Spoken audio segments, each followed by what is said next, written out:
Yeah, so I first came to the valley for wildlife work, but what has kept me here and made living here really appealing is that I can participate in two aspects of life that are pretty important to me, the fulfilling career of wildlife, and then also I'm able to participate in agriculture, um, which is has been part of my life for a long time.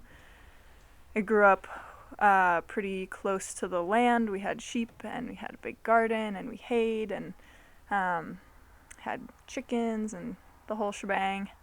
And uh, I lost that going to college and missed it a lot um, in the years after college when I was doing seasonal wildlife work.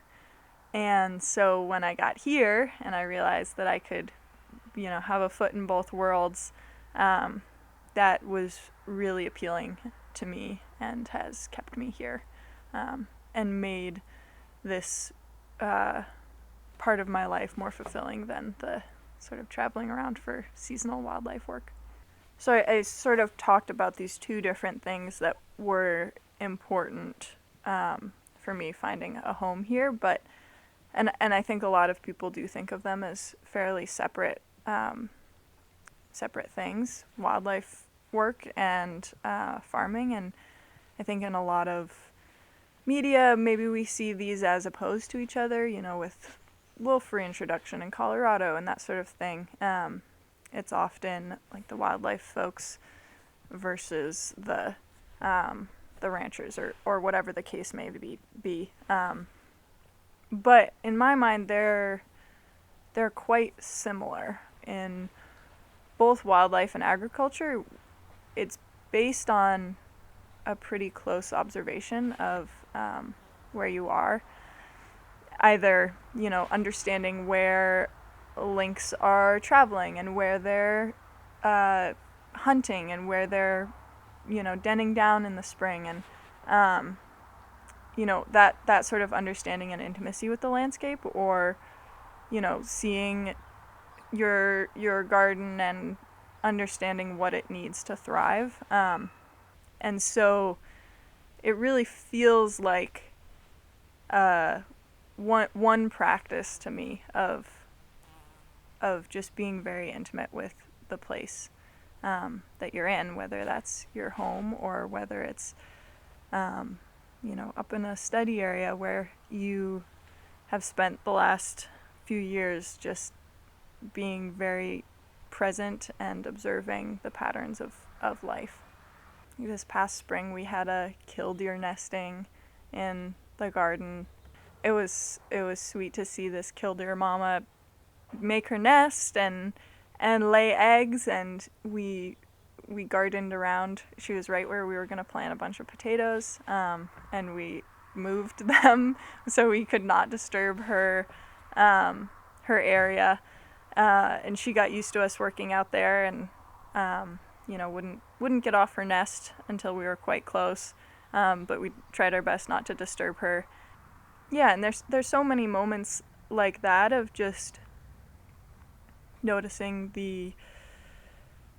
who's around and really keeping track of them, both just around where we live and then working in the tripod burn all winter. We're snowmobiling up there every single day, and we're seeing which animals are moving where. And I saw a lynx for the first time the first winter I was up there snowmobiling, and came around a corner and there was one just walking down the trail.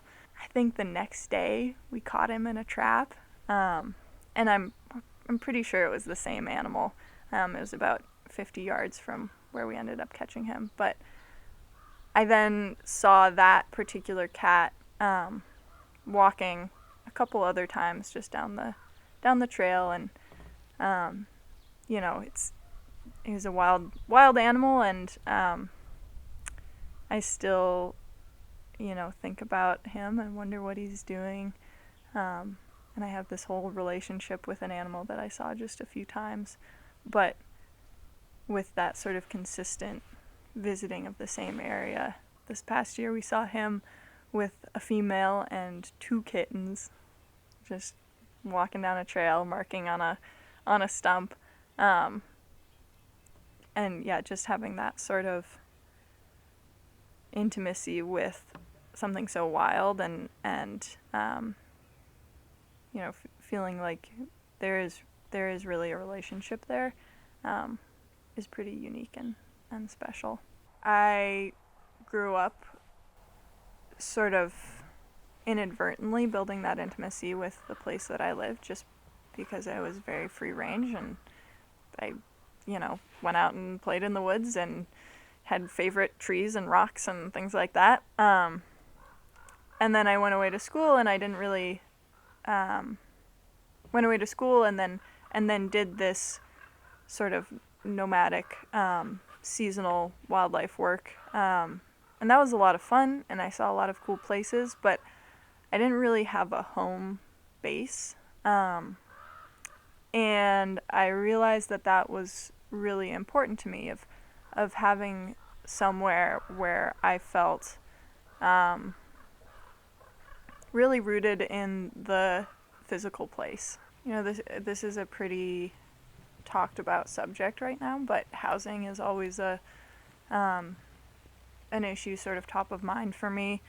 And while there's a lot of great work going on to figure out sort of different models of housing here, as someone who also wants to work the land that they live on, that sort of complicates the finding a home part of this. So finding a house is one thing, and then finding a place where you can have a farm and raise animals and live a little bit, or tend the land a little more actively, is also something that I'm always thinking about and in search of. And there are, that is one thing that might